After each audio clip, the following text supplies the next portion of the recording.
Hey everyone, welcome back to Melissa's Kitchen Table.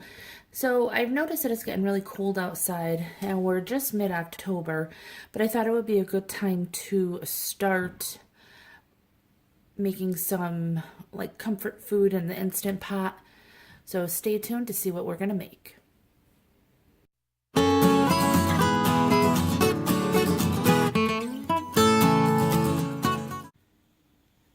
Okay everyone, welcome back to Melissa's Kitchen Table. I am Melissa. I don't normally say that. I just assume everyone would know, I guess. So like I said, it's getting cold out. What we're gonna do today is make some chili in the Instant Pot.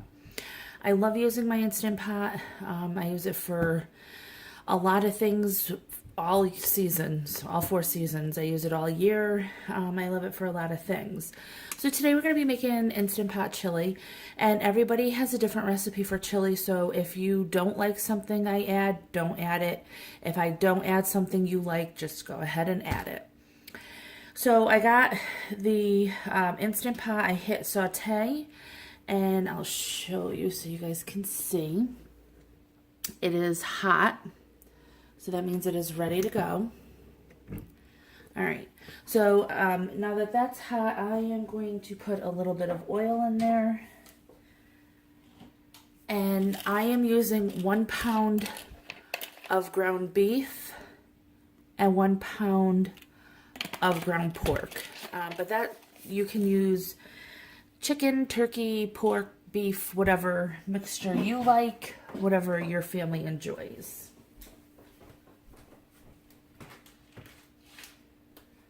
So I've mentioned in videos prior that my husband and I'll buy like a whole pig and have it processed, and a quarter cow and have it processed.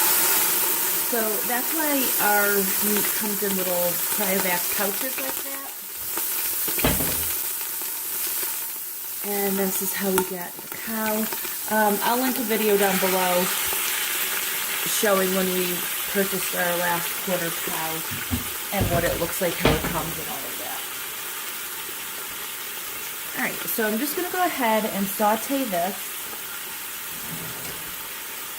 This will take a couple minutes. You just want to brown it up a little bit. If you find that there's too much grease or oil at the end, you could go ahead and strain it. This will probably take maybe 5 minutes or so. So once this is done, we'll be back. Okay, so I just went ahead and strained all the meat so we could get rid of all the excess grease. Okay, so back over here, I am going to put a little bit more oil.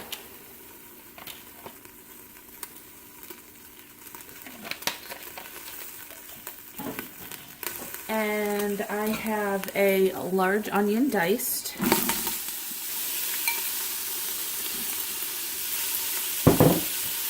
And I also have a small red pepper diced.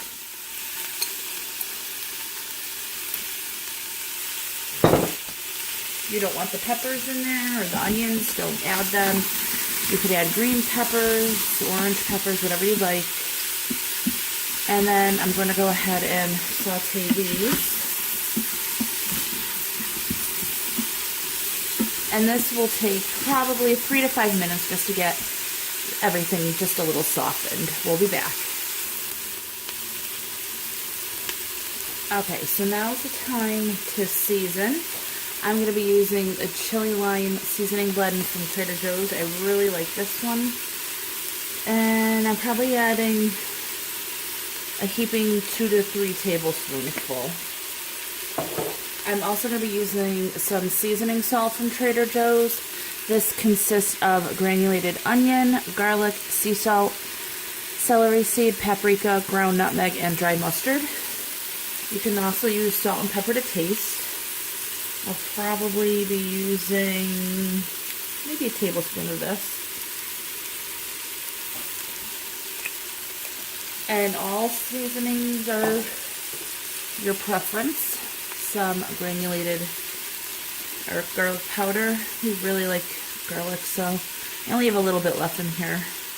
So I'll use the rest of that. It's probably about a teaspoon. And I'm going to use maybe a teaspoon of ground cumin. And that's, again, optional.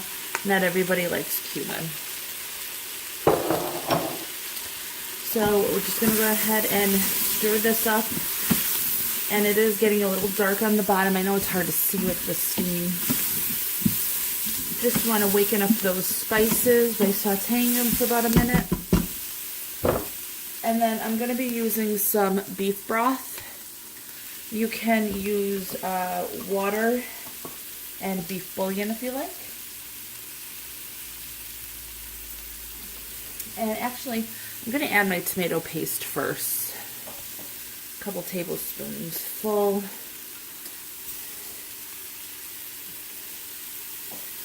Alright.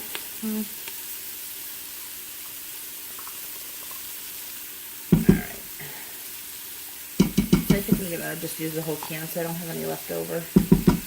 That's optional. You don't have to use tomato paste. You can use other tomato products.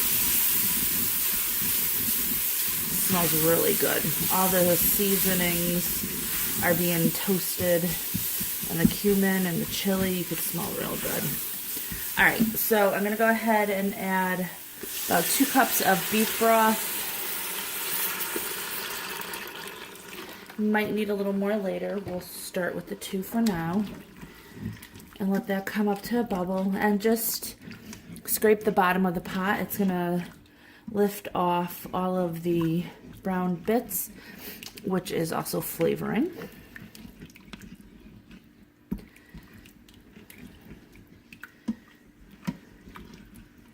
So if you were to do this vegetarian, you can use a vegetable broth, and I've tried it before with cubed zucchini instead of the meat, and then like the onions and peppers, stuff like that.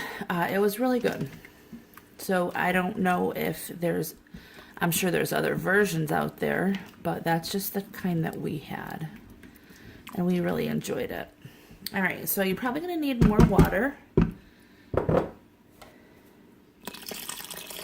Add about another 1/4 cup. I'm also going to be adding a 15-ounce can of Trader Joe's tomato sauce. I really like their tomato sauce. It has a great flavor, and they don't add any sugar to it. But you have to be careful which one you buy. They do have a product where they do add sugar. I think it's their canned, not jarred, but canned marinara sauce. One of them. You have to watch for that. I don't like sugar products in my tomatoes, or sugar in my tomato products. All right, let me get the meat.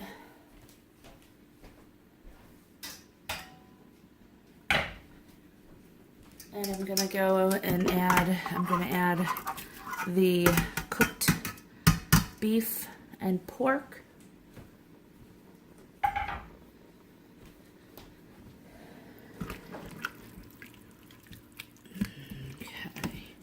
So an Instant Pot or a pressure cooker is not going to add or take away a lot of moisture. So pretty much what you put in is how thick it is going to come out. It might be a little bit more watery. So I'm going to go ahead, and I like ours just a little bit. You could thicken it up at the end as well. You don't have to worry about that.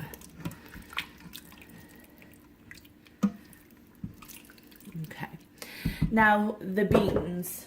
Some people like beans, some people don't like beans. It's up to you. If you like them, add them. If you don't add them. If you like them a lot, add 2 cans or 3 cans or 4 cans. I've seen recipes where they add 2 pounds of meat and 4 cans of beans. But I'm only adding 1 can of cannellini beans, which are white kidney beans. We prefer those over red kidney beans. But you can add red kidney beans, you can add pinto beans, you can even add black beans if you like. But you could definitely add more than 1 can. There's not a lot in here, but my husband doesn't love a lot of beans. So, again, I'm making this for us. This is how we like it. All right, so at this point, you're going to want to get your lid on. And I just want to show you real quick about the lid. The rubber gasket comes out like that. So when you're done washing it, just make sure you push it down like this. Otherwise you won't form a tight seal, and that'll cause a problem. So just put this on, turn it until you hear that. Back here you want to make sure it is going straight across on the sealing position. And then over here, just want to cancel because we don't want to saute anymore. You want to hit manual. Now mine's on low pressure, so I'm going to hit, oh, that's not what I want to hit. You want to hit pressure, sorry, to get it up to high pressure. It's hard to do this through the viewfinder. And then for the chili, we want to go up to 35 minutes. All right, so I'm going to do it for 35 minutes. Once it beeps, I'm going to let it naturally release. You could also do quick release if you like, but I like to do the natural release for at least 10 minutes. And then I will show you guys what it looks like. We'll be back. All right, so here's what it looks like after the 35 minutes. And I let it come down naturally for about 10. So it's nice and thick. This is how we like it. You could thicken it by using a cornstarch slurry.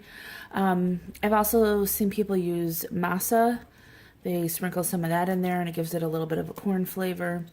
But we like it just like this. And to serve, you could serve with rice. You can serve it with a pasta, a noodle. I gotta get this out of the way. You could serve it over a baked potato. The toppings, of course, are endless. So for us, we just like to serve it right in a bowl. And I have just some leftover tortilla chips. You could go ahead and sprinkle some of that on top. You could put, you could also put jalapeno peppers in the chili while it's cooking if you like it spicy. And then just some cheddar cheese right on top. Some people also like raw onion on it. So it's up to you guys how you want to serve it. But I hope you enjoy this video. If you do, please give it a thumbs up, hit subscribe and share, and I'll talk to y'all next time. Bye.